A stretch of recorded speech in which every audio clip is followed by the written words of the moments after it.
friend. Some will say Abenaki, drawing land people, that's the name. Others will say Abenaki, either way it's all the same. Donagakia, Donagakia, Donagakia, Donagakia, Donagakia. How you doing, my friend? When is at an end? And it's time to mend and the garden tend. How you doing, my friend? What time we can, hey, we china. What time we can, hey, we china. Hey, oh, hey, oh, hey, oh, hey, oh, hey, hey, oh. Hey, oh, hey, oh, hey, oh, hey, oh, hey, hey, oh. Hello again, and welcome again. I am still Kim Bent, founding artistic director of Washington. Oh, you are? And while there is no word for time, we are trying to stay on schedule. So we're about to begin the second act here. I do want to say, see you after the second act. Evan, take it away. All right. Okay, and I get to take off my mask. Okay, so one thing I didn't mention this. I want to talk about this instrument because this is a beautiful instrument that only the Abenaki make or play, and it's called a jigamadesk, and it's made from black ash, I'm told, right? Black ash. And there was a story I was with at a workshop 5 years ago in the Northeast Kingdom, you know, where the moose are so regal. That's to call it a kingdom. And we're talking about basket making, and Carrie was making baskets and complaining about, you know, the problem with the emerald borer beetles and killing all the black ash. And 2 weeks later, I got a call from her son, Aaron, right? And said, we found a good, healthy stand of the black ash. What do we do? You know, like, oh, chipmunk, you know, that's my name, Abak Bahamut. She's like, put a big fence around it, a chain link fence so the emerald beetles can't get through. And I thought, wait a minute, scratch that. No, make me a jigamadesk. And they said, okay, what's a jigamadesk? I thought, oh my God. Well, then I had to describe it. It's hard to describe. It's a stick that's split up in all these. He said, well, is it glued together? No. Is it nailed together? No. It just wants to be together. So I drew pictures and I sent it to him. And then maybe 2 months later, apparently Aaron had gone through many rough drafts and many mistakes, just like building a Stradivarius. You know, you throw a lot of them away and you get the good one. Well, that's the way it is with this jigamadesk, and he sent it. And I was just overwhelmed. I said, yes, now my right arm is complete. Just like Sweeney Todd. And we were having a Sondheim special coming up in, 2 months? So just plugging the theater, the Lost Nation. Pretty good tunes. So anyway, this I thought what I would do, and maybe to honor honored guests and who are here, and everyone. There's one of these in the Abbey Museum, and it's under bulletproof glass. But this is one made by the Abenaki clan. And I want to sing a song. So this is a welcome song. And they're like spoons, right? So you go. It's hard to play slow with the jigamadesk. This is as low as I can play it. But the song goes like this. You-a-hi-ya, hey, you-a-hi-ya. You-a-hi-ya, hey, you-a-hi-ya. Way-hi-ya, hey, yo-yo, way-hi-ya, hey, yo. You-a-hi, way-hi-hi-yo, way. So that's like a welcome song. And we Mi'kmaq sing all the time. So I want you to sing along. And, you know, in the old days when we'd be on the shoreline and there'd people coming in boats, we would, you know, basically sing part of it and they'd sing it back. So I want you to do that for me, okay? So I'm going to sing a little part and you sing it right back. Ready for this? You-a-hi-ya, hey, you-a-hi-ya, you. So you have your own percussion section. You-a-hi-ya, hey, you-a-hi-ya. Way hi-ya, hey yo yo, way hi-ya, hey yo. Way hi-ya, hey yo yo, way hi-ya, hey yo. You way hi hi yo way. You way hi ya. We have some trained singers here, very good. So that was for the south, and we do one for each of the directions. We turn clockwise always. So the next direction is the west, the direction of songs and of water. And the first thing I learned when I went back to my people, they said, well, you know, all songs come from the west. Never forget. I said, what? Well, it's a long story, but I'll tell you later. So let's go to the west and sing it again. You way hi ya, hey you way hi ya. You way hi ya, hey you way hi ya. Way hi ya, hey yo yo, way hi ya, hey yo. Way hi ya, hey yo yo, way hi ya, hey yo. You know, they predicted yo-yos thousands of years before Hasbro toys. We should get a part of that patent. You way hi yo way. You way hi yo. And now we're gonna go to the north, the direction of the great white bear, which each has been drawing. And let's modulate to F sharp, okay, chorus. You way hi ya, hey you way hi ya. You way hi ya, hey you way hi ya. Hey way hi ya, hey yo yo, way hi ya, hey yo. Hey yo yo, way hi ya, hey yo. You way hi yo way. Okay, good. And you are now, by the way, part of the Gigamedes chorus. Now we go to the east, in the final direction of life itself, the sunrise. You way hi ya, hey you way hi ya. You way hi ya, hey you way hi ya. Oh way hi ya, hey yo, way hi ya, hey yo. Way hi ya, hey yo yo, way hi ya, hey yo. You way hi yo way. Way hi oh way. And that. So thank you for being part of the Gigamedes chorus. You can put it on your resumes. Okay, so now I have the story that my son Sage, when he was very little, 4 years old, I used to tell him bedtime stories to go to sleep. And I made up a lot of stories, and every night he'd say, well, you know, you want to tell me a bedtime story? Yeah, what do you want to hear? And he says, well, how about Acorn Boy? And he always wanted to hear Acorn Boy. So Acorn Boy gets longer and longer every time I told it. And he loved Acorn Boy, and it's become a book. And then Rick's going to illustrate some of it over here. So I'm going to do it in sign to teach this ancient language, which, you know, is a pursuit. You never get to the bottom of sign language. You're always learning more your whole life because it's that deep. And it's consistent from our territory up in PEI, Prince Edward Islands, up into above the Arctic Circle even, and all the way down to Tierra del Fuego. It's all pretty much consistent, which means it's really, really old. So it may be an older language than any of the other ones spoken around here. But it was spoken around here, it was spoken everywhere. And it's silent, but it's so beautiful. It's like ballet of your hands. You're praying or singing with your hands. So I'm going to tell you a story of Acorn Boy. Okay. Now, long, long ago, before the first two-leggeds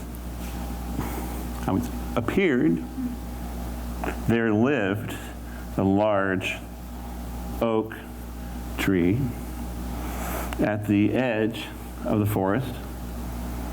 Many birds came by to visit, and this strong, mighty oak, many animals chose to make their nests, their bird nests, in his branches.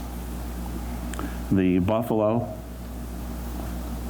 and the elk rested in the shade on his side of his trunk, and this family of foxes. Now foxes, I'm going to point colors to my shirt because that's why I wear this shirt, because it has all the colors on it. A white tail with the nose, that's the fox. Okay, the foxes would live in his roots, and many birds lived in the hollows and made their nests.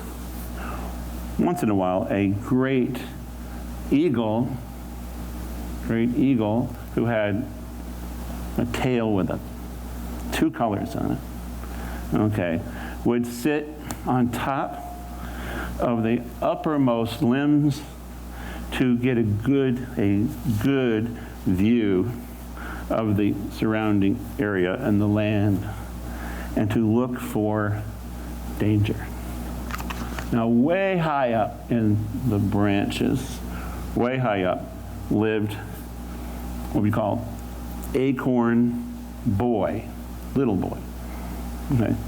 And he had a very simple life, and always had a smile on his face and a good word for everyone. Okay, now he was not the smartest nut in the tree. Okay. In fact, he was kind of a nut.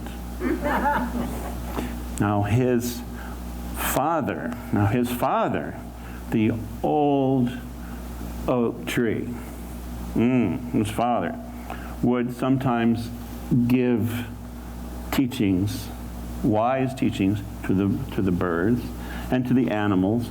And although Acorn Boy, I'm going to leave out this, okay? You know, he's this, as if he were human, he'd be this tall.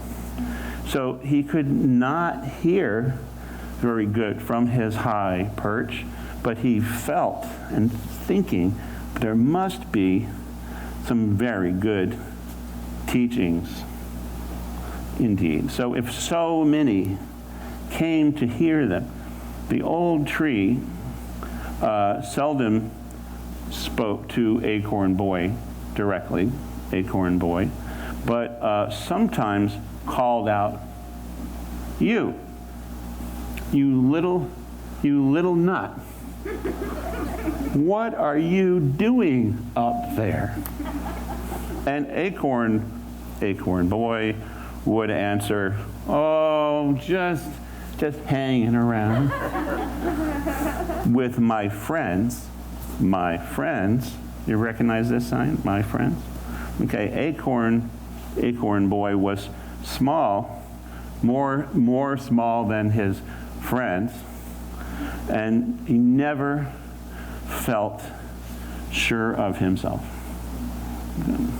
He could not fly as his bird friends, okay, or dance like his leaf friends, okay, on the wind. Whenever he spoke, his speaking was just like his father's speaking is singled like this. His speaking is like, okay. So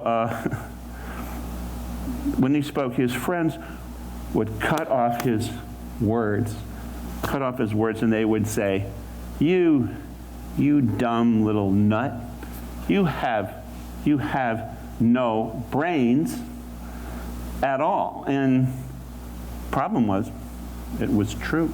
He did not. Acorns, you ever open an acorn? Do you see any brains? No. Okay, but that Acorn Boy had a wonderful, magical hat. His hat. You ever seen an acorn, right? Now, when I go out and look at acorns, I see some have the hats on it. They have the beret, because they must be French. And then some acorns I find have lost their beret. And I feel so bad for them, right? I really cry over those little acorns with no berets on. It's like, how do they live, you know? So anyway, so this is something, an important, wonderful hat he had that protected him from harm. It was made of the skin of animals, right, tan leather, and it had fur around it, you know, big like winter hat. and it was like a ring of fur, I'll say ring, around the outside. And he kept it on all the time, even when he slept, and it kept his head warm, even on cold nights. Whenever the wind would come up, that he and his friends would all swing and sway, and they would dance on those branches and on the wind, and he always felt safe because he was protected by his magic hat. Okay. And by, of course, his father, the big oak tree. Now, one day, he was talking to his neighbor, you might even say neighbor, red leaf girl. We can say girl. Okay, and while she was speaking, her skin turned to kind of an orange. I don't have an orange here, nothing orange. But she said, "What are you staring at, you dumb little nut?" But before he could answer, her face turned a bright red, like so, red. Okay. And he stared at her, and he thought that she was the most beautiful thing he'd ever seen. And he fell in love. And he said, "You and I will be together forever, my little leaf." Little leaf. And she merely fluttered her eyelashes, and she turned away.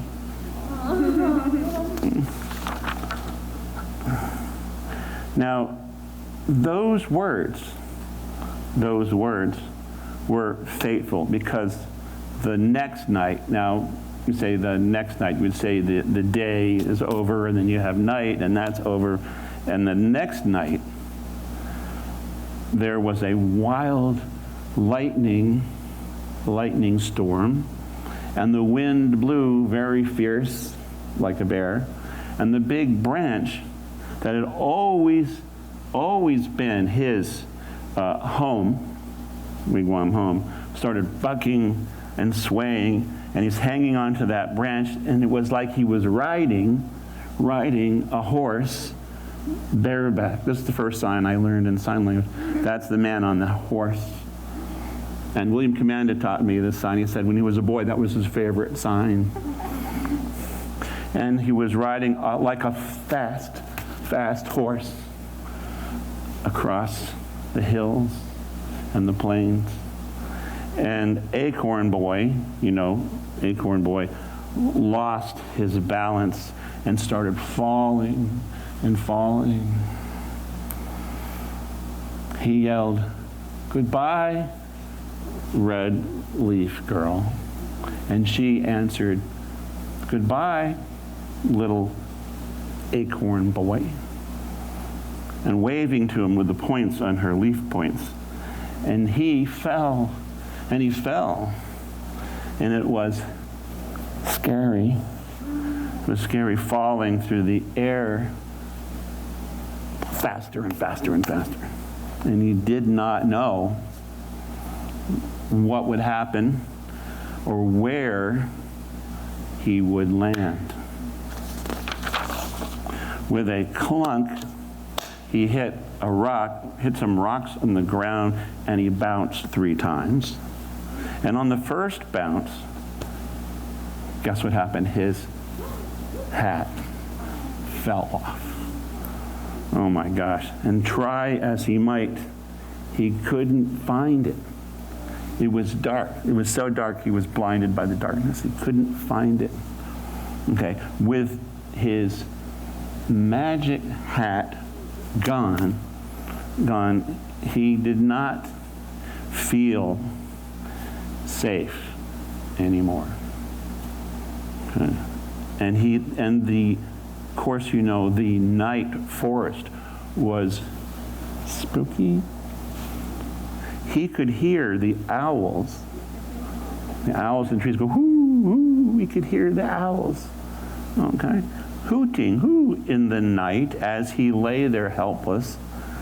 And he wasn't sure if owls ate acorn boys. He didn't know. And then he said, I wish I had that magic hat now, but I am kind of scared. He saw a great flash of lightning, and he heard a terrible ripping noise, like a part of the earth was ripping apart and torn apart. And then to make things worse, it started to rain and rain, and it poured and poured. Now, that would never happen today, right? I was out in that rain this morning. That's why I look like this.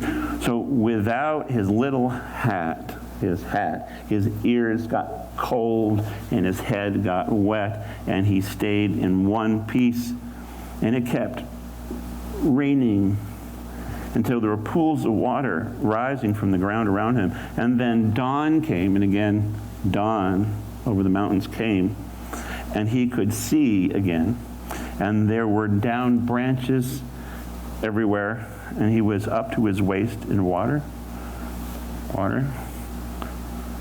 To his surprise, he started floating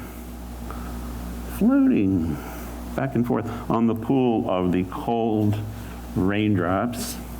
And then the pools connected and turned into streams along the ground, and then he drifted slowly along, but in what direction he did not know. He spun and he weaved his way down the rivulet until he entered a great stream like this, and then went in with a splash. It turned out, though, that he was a chief among swimmers. He was a great swimmer. And you know, if you ever tried to put an acorn in water, you know what I'm talking about. They float like little canoes. And so he looked behind him, though. He looked behind him, and guess who was there? Red Leaf Girl. Okay, his love. And floating along behind him, and just trying to keep her head above water. And he was shocked to find that her beautiful red skin had turned brown. But why?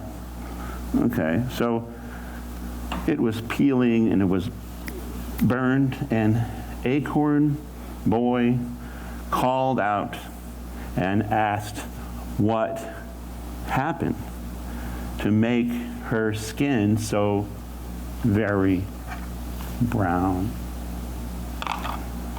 She answered breathlessly, the night you fell? Do you remember the night you fell? Of course, now this, by the way, I'm warning you, this is a turning point in the story. It's called a turning point in the story. And from here, it's going to get very Shakespearean. So I just wanted to warn you to brace yourself. The night you fell, the night of the great storm, the storm and the lightning. Your father, the great tree, okay, was struck by the lightning, and he caught on fire, and he burned to ashes. I know it's very sad for you, I'm sure. And he fell completely over and then burned to ashes, and he was no more. And I, Red Leaf Girl, barely escaped with my life. Okay. So he said, oh, no, No, that's so sad. That's sad. And this is when your heart falls. That's how sad you are. Well, thank you. And thank you for telling me this news. And he sniffed back a tear. I am very sorry to hear of my father's fate, and I am glad you were not burned up completely. Goodbye, little leaf. And he said this as she floated past him, and she waved goodbye to him, and she disappeared into a waterfall. So he floated along in that evening and then into the night, and then waves would come and pull him under, but he just popped back up again. Okay, because acorns do that, right? So he was cast ashore upon some rocks, and then the sun came out and was warm, and it rose up in the east and dried him out in the warm rays, and it felt good. It felt good. And he felt good as new, which one way to say that is not old. And so he felt good as new. And then who should run up just at that moment but giant squirrel woman. So that as quick as lightning, she grabbed him and put him in her paws, and he said, "Help, help, I'm being kidnapped." And Acorn Boy said this, but he said, "Do not kidnap me, giant squirrel woman. I'm having a bad day. This is like yuck. I'm a yucky day." Okay, that's called okay. So she said, "Oh, Acorn Boy, I'm not kidnapping you. No, I'm going to take you to be together with your brothers and sisters, okay, and other acorns like you, or like you, okay, and they will be very happy to see you. And I will soon place you in a hollow tree, and along with your brothers and sisters, and you will have a very, very good day." Giant squirrel woman stuffed him in her cheek. And she ran, bounding across the grass towards her tree. And like a leaf in the wind, she ran. And she did as she promised. Okay. And the next thing Acorn Boy knew, he was at a big party. And other acorns. And so they played games, and ate popcorn. This is corn. And they had a big slumber party. And they piled on top of each other in a big puppy pile like this. And they, some of them recognized him from the other branches, but then some not. And the Acorn Boy, he sat on top of all those piles. He got to the top, and he felt good, and he smiled and saying, "This is the best day of my life." And he smiled. Well, one of the other acorns underneath the pile, was not amused.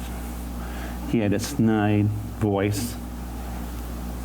that rose from the bottom, and he said, huh, I can't sign that, huh, best day of his life. Best day of his life, huh? You know what I heard? He said, do you know what I heard? Do you know what I heard? Do you know what I heard? Do you know what I heard? Do you know what I heard? And the other happy voices became silent.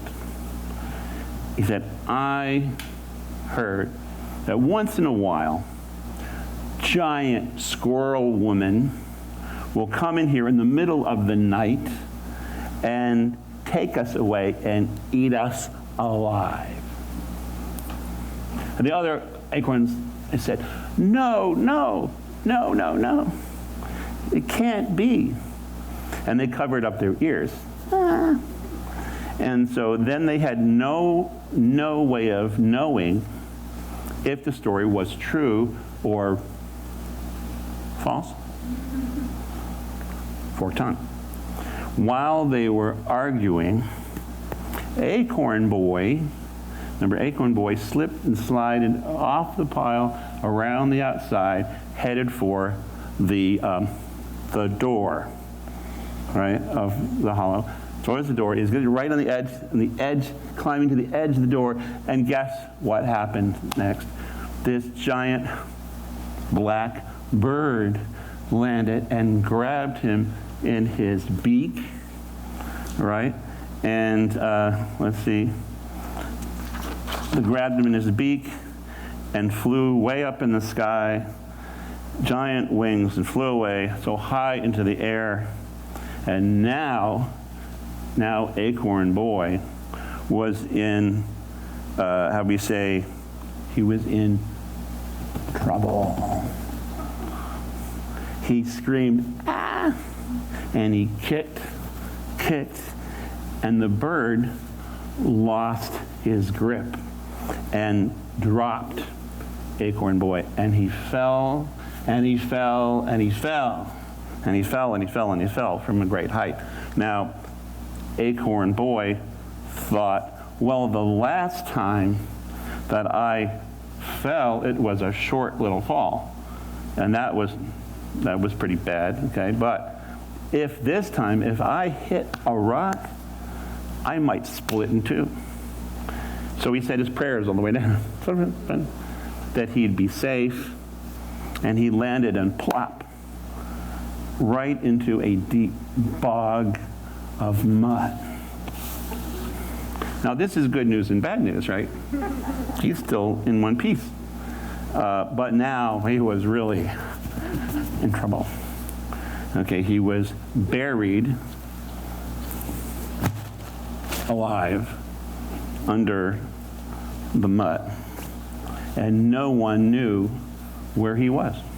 Okay, he sat there a long time under the mud, not knowing what to do. And the mud covered him all over and started to harden. And then autumn came. Well, autumn is after summer, so you have the autumn, and what happens is you have the leaf and it falls off. So that's autumn. And then he came, and then the winter came with its blanket of white snow. This is snow. Can we all do snow together? Okay, now his biggest surprise was that he was yet in store. Little joke there, store. In store for him was he took time to look within himself. Okay, and he found that he had many inner resources. This is firewood. And he never noticed before, and he found there was a lot going on inside of himself in that hard little wigwam shell. And he may have had no brains, but that did not mean he wasn't smart. He looked inside his shell and he found a little room like a wigwam with, there was beds and chairs. and blankets. And he found a great oak chest in there, and he opened the chest, and inside he found long scrolls of paper, and it looked like paper, and tied together with leather skins, and attached was a little card, birthday card, and it said, "Happy birthday, Acorn Boy, from your dad." Wow, he said. Well, he untied the straps, he unrolled it, and he found there was some kind of map in there and some set of blueprints, which I can't sign. And he laid the map on the floor, and he studied it, but at first it made no sense. But of course then, after all, he had no brains, as we know, so he rolled it back up again. And he opened the chest again, and inside was a big basket with a card, and it said, "Happy birthday, Acorn Boy, from your mom." He said, "Mom? Oh, Mother Earth." Yes. So in the basket were salads and corn and potatoes and beans and sprouts. And there were different kinds of fruits and nuts. They were greens and so forth. And he had a great feast. And he started eating all the provisions, and he was no longer hungry, and something in him started to grow. Suddenly he felt powerful and strong. He said, "Yes, I will find a way to get myself out of this mud. I can do it." So at first, this big green leg pushed downward and cracked through the shell, through the hard shell of this wigwam, into the ground. And he had a green leather shoe on the end that pushed through into the earth. And then the other leg cracked through that hard shell, and his other shoe went through the mud. And he struggled again to push his body out of the mud, but he just could not do it. Okay? And he kept trying.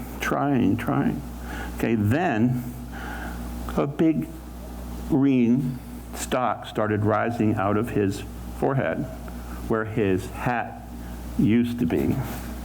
Okay, and then this stalk pointed out of the mud, and it reached to the springtime sky. Now, springtime, you have winter, and that's done, and then you have the sun, and then you have the birds. And all this is part of springtime, right? And then the first little leaves start to come out. Okay, and he could breathe. And it was a wonderful feeling. And so he could breathe like that again. And then he said, very insightfully, he said it was a good thing that he had lost his hat. Because if he had not lost his hat, he would never be able to do this, whatever he was doing with this green stalk coming out of his head, because the hat would have been in the way. So over time, the stalk turned into a tree, and he started to sprout leaves and branches and more leaves and more branches, and the basket from his mother disappeared, but he didn't need it anymore. His own green leaves and roots provided him all his nutrition, and he had a wonderful summer. And that'd be, like this. This could be summer. Okay, but that winter, he rested and thought and thought and thought what was happening, and things had changed. He took another look at this scrolled up piece of paper and found that it was his own family tree, and there was a place on that family tree for his grandparents, his grandmothers, his grandfathers, and many, let's say, 7 generations into the future.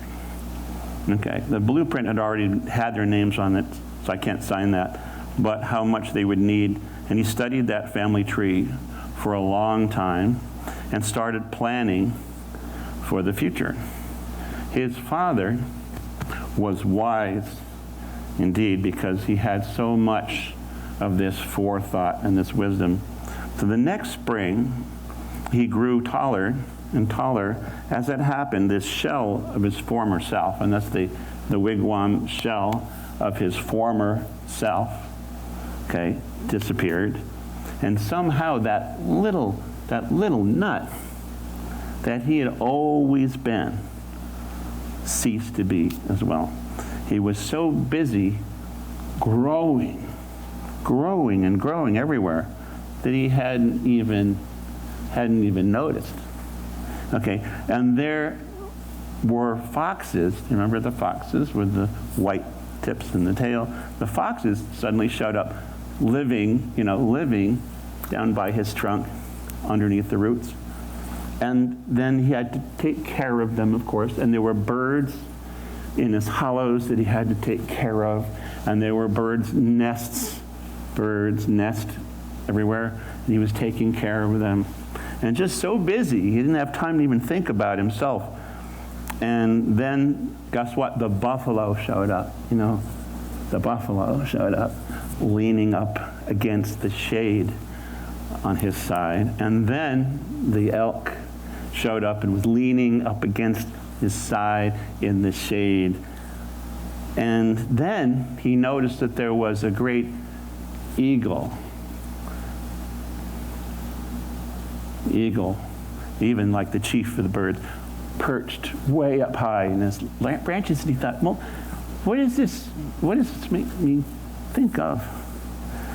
And somehow, to his amazement, he had become a great oak tree, just like his dad. So that's the story. Thank you.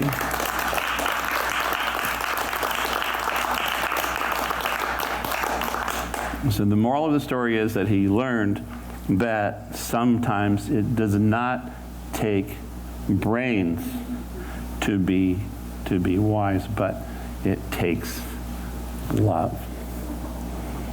And that's the story of Acorn Boy. Thank you very much. Behind me, look at the artist here, and this is Rick Hunt. So how's it going over there? Talk me down. Oh. I would never talk you down. So come down, It's maybe. going good. It's going well. So yeah, look at that. So we have applause for Rick Hunt. Rick would like to say a few words about what's all this happening here. Wow, there's a lot happening. There's a lot happening. This is what I do when I do these spontaneous murals is basically, I call it dancing with the pen. I actually teach a drawing class called Dancing with the Pen, and I use a lot of instrumental music and yeah, all different kinds of music, and I get kids and adults, and I teach them to play when they're drawing. So I put out mural paper, and I give each person a big piece of mural paper, and they listen to the music. And maybe some of you, when you were growing up, you may have had art teachers say, well, you have to draw a nose like this, and it's like, that's not fun, that's work. So what I do is I teach them to loosen up, dance with the music, dance with your pen, and just. And you have. Thank you, Rick. Thank you. Okay.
you.